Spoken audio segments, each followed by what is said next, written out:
जय गुरु जी। शुक्राना गुरु जी। सारी संगत को जय गुरु जी। ओम नमः शिवाय। शिव जी सदा सहाय। ओम नमः शिवाय। गुरु जी सदा सहाय। शिव पुराण श्री रुद्र संहिता तृतीय खंड का 15वां अध्याय। तारकासुर का जन्म व उसका तप। ब्रह्मा जी बोले, हे मुनि श्रेष्ठ नारद, कुछ समय बाद व्रजांग की पत्नी गर्भवती हो गई। समय पूर्ण होने पर उसकी पत्नी ने एक पुत्र को जन्म दिया।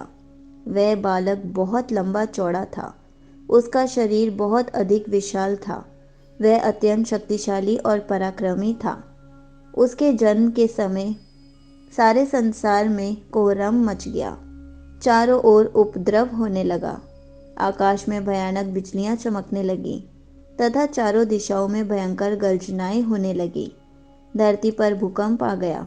पहाड़ कांपने लगे। नदी सरोवर का जल जोर जोर से उछलने लगा। चारों ओर आंधियां चलने लगी। सूर्य को राहु ने निगल लिया और चारों ओर अंधकार छा गया।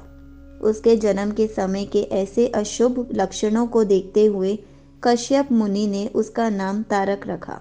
तारक का जन्म हो जाने पर वज्रांग के घर ही उसका लालन पालन होने लगा। थोड़े ही समय में तारक का शरीर और बड़ा हो गया। वह पर्वत के समान विशाल और विकराल होता जा रहा था।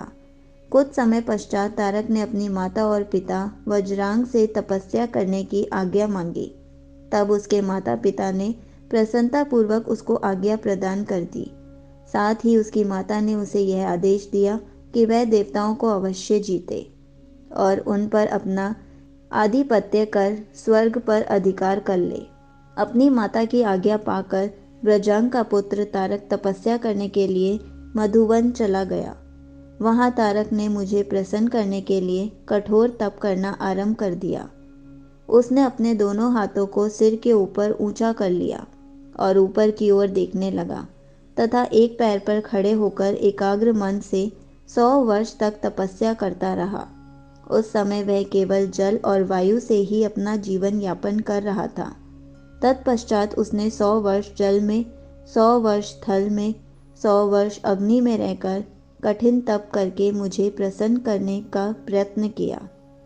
फिर 100 वर्ष पृथ्वी पर हथेली धारण करके, 100 वर्ष वृक्ष की शाखा को पकड़कर तथा अनेकों प्रकार के दुख सह सहकर वह तप करता रहा।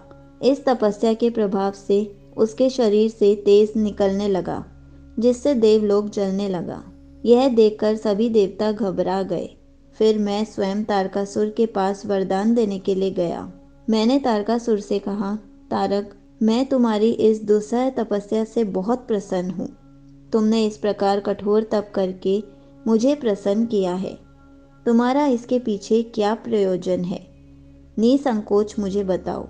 मैं तुम्हें तुम्हारा मनोवांछित फल अवश्य प्रदान करूंगा। तुम अपनी इच्छा अनुसार वर मांगो। ब्रह्मा जी के इन वचनों को सुनकर तारकासुर उनकी स्तुति करने लगा। तत्पश्चात वह बोला, हे विधाता, हे ब्रह्मा जी, अगर आप मेरी तपस्या से प्रसन्न होकर मुझे वरदान देना चाहते हैं तो प्रभु मुझे पहला वर यह दे कि आपके द्वारा बनाई गई इस सृष्टि में मेरे समान कोई भी तेजवान और बलवान ना हो। दूसरा वर यह दे कि मैं अमर हो जाऊं, अर्थात कभी भी मृत्यु को प्राप्त ना हो।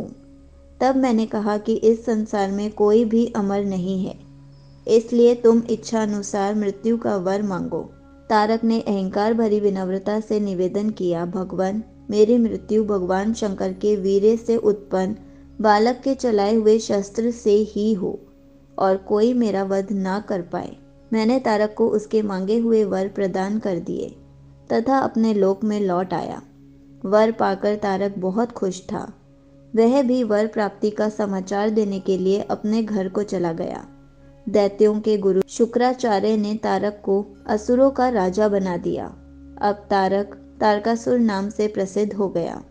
वह तीनों लोकों पर अपना अधिकार स्थापित करना चाहता था, इसलिए सबको पीड़ित कर, उनसे युद्ध कर, उन्हें हराकर सबके राज्यों पर अपना अधिकार करता जा रहा था। स्वर्ग के राजा इंद्र ने भी डरकर अपना वाहन ऐरावत हाथी, अपना खजाना और 9 सफेद रंग के घोड़े उसे दे दिए। ऋषियों ने डर के मारे कामधेनु गाय तारकासुर को दे दी। इसी प्रकार अन्य देवताओं ने भी अपनी अपनी प्रिय वस्तुएं तारकासुर को अर्पित कर दी। अन्य लोगों के पास भी जो उत्तम उत्तम वस्तुएं थी उन्हें भी दैत्यराज तारक ने अपने अधिकार में कर लिया। इतना ही नहीं, समुद्रों ने भी भयभीत होकर अपने अंदर छिपे सभी अमूल्य रत्न निकालकर तारकासुर को सौंप दिए। तारकासुर के भय से पूरा जगत कांपने लगा था। उसका आतंक दिनों दिन बढ़ता ही जा रहा था। पृथ्वी, सूर्य, चंद्रमा, वायु, अग्नि सभी तारकासुर के डर के कारण अपने सभी कार्य सुचारू रूप से कर रहे थे। दैत्यराज तारकासुर ने देवताओं और पितरों के भागों पर भी अपना अधिकार जमा लिया था। उसने इंद्र को युद्ध में हराकर स्वर्ग का सिंहासन भी हासिल कर लिया था। उसने स्वर्ग के सभी देवताओं को वहां से निष्कासित कर दिया, जो अपनी प्राण रक्षा के लिए इधर उधर भटक रहे थे। संगत जी, यहीं पर शिव पुराण श्री रुद्र संहिता तृतीय खंड का 15वां अध्याय समाप्त होता है। जय गुरु जी, शुक्राना गुरु जी।